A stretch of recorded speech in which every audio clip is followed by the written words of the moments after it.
हाय दोस्तों, कैसे हैं आप सभी। मैं डॉक्टर अनव्यास फिर से अपने YouTube चैनल पर आप सभी का स्वागत कर रहा हूं और आशा कर रहा हूं सभी ठीक है, मस्त एंजॉय कर रहे हैं। फिफ्थ मोस्ट इंपॉर्टेंट क्वेश्चन पर मैं आ गया हूं। डेटाबेस मैनेजमेंट का सब्जेक्ट चल रहा है, अंतिम प्रहार की सीरीज चल रही है। जल्दी से देख लेते हैं फिफ्थ क्वेश्चन क्या है। एसक्यूएल। अच्छा, एसक्यूएल से लगभग एक क्वेश्चन आना फिक्स है। या तो एसक्यूएल के टाइप्स पूछ लेगा आपसे, है ना, या आपसे ये पूछ लेगा एसक्यूएल के कैरेक्टरिस्टिक्स बता दो, एडवांटेज बता दो। कब समटाइम से डिसएडवांटेज पूछे जाते हैं। आज तक तो मतलब इंटरनल में किसी ने पूछ लिया हो तो पूछ लिया हो, बड़े क्वेश्चंस में तो एसक्यूएल के डिसएडवांटेज आते नहीं, क्योंकि मोस्ट पॉपुलर लैंग्वेज है, रिलेशनशिप मॉडल पे बेस्ड लैंग्वेज है। और क्या नाम है, structured query language. Structured query language ये बेसिकली हेल्प करती है लर्नर्स को कि मोर एफिशिएंटली वर्क करने पे, मैनिपुलेट करने में, डेटा को इंसर्ट करने में, डिलीट करने में, रो बनाने में, कॉलम बनाने में, और इजी टू लर्न लैंग्वेज है।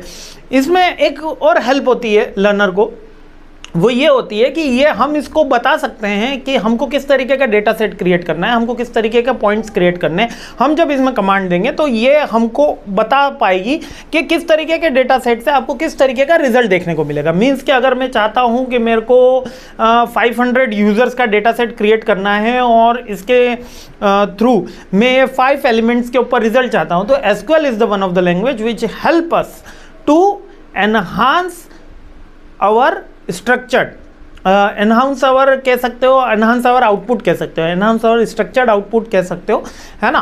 क्योंकि ये हमें बता देती है कि आप इस तरीके से डेटा आर्किटेक्ट करोगे, इस तरीके से डेटा इंसर्ट करोगे तो आपको ये डिजायरेबल रिजल्ट मिलेंगे। ये इसका मेन बेनिफिट होता है। तो इसके कैरेक्टरिस्टिक है, डिक्लेरेटिव होती है।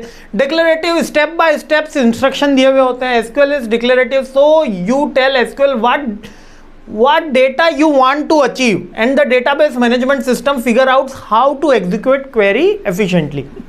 आप कौन सा डेटा चाहते हो, ये क्वेरी के अकॉर्डिंग आपको कुछ सजेस्ट करेगा। पोर्टेबल होती है, यानी डिफरेंट प्लेटफॉर्म पे आप इसको यूज कर सकते हो। इंटरेक्टिव होती है, वन वे इंटरेक्शन नहीं होता, टू वे इंटरेक्शन होता है। स्पेसिफिक डेटा रेंज में भी होता है। सिंपल होती है, इजी टू लर्न होती है, पावरफुल एंड एक्सप्रेसिव होती है। सिंपल, इजी टू लर्न यानी कि लो एंड के पीसी पे भी इजीली रन हो जाती है और डिफिकल्ट टास्क भी परफॉर्म कर लेती है। एडवांटेज क्या है, एफिशिएंट है, कॉस्ट इफेक्टिव है, डेटा मैनिपुलेशन में हेल्प करेगी, इन डेटा इंटीग्रिटी रहेगी क्योंकि स्ट्रक्चर्ड डेटा जा रहा है और रिलेशनशिप में बेस्ड डेटा जा रहा है और डेटा नॉर्मलाइज होकर भी जा रहा है। डेवलपमेंट टाइम को रिड्यूस करेगी टेबल, ग्राफ्स और इसको बनाने में, और लॉजिकल रीजनिंग में भी हेल्प करती है। स्टैंडर्ड लैंग्वेज है, हर जगह चलती है मतलब, है ना, और डेटा को सिक्योर्ड भी रखती है। ये इसके मेजर बेनिफिट है। यहाँ पे तो बेनिफिट खत्म हो गए, लेकिन इसका टाइप भी एक क्वेश्चन है, तो वो अगले वीडियो के अंदर अपन डिस्कस कर लेंगे। होगा इसके अंदर, अंतिम प्रहार में होगा, क्योंकि कैरेक्टरिस्टिक्स, एडवांटेज, डिसएडवांटेज एक बनता ही है क्वेश्चन है एसक्यूएल का। अभी से लिख लो, मिलना ही है कल एग्जाम में, है ना। और आगे बढ़ते हैं। जय हिंद।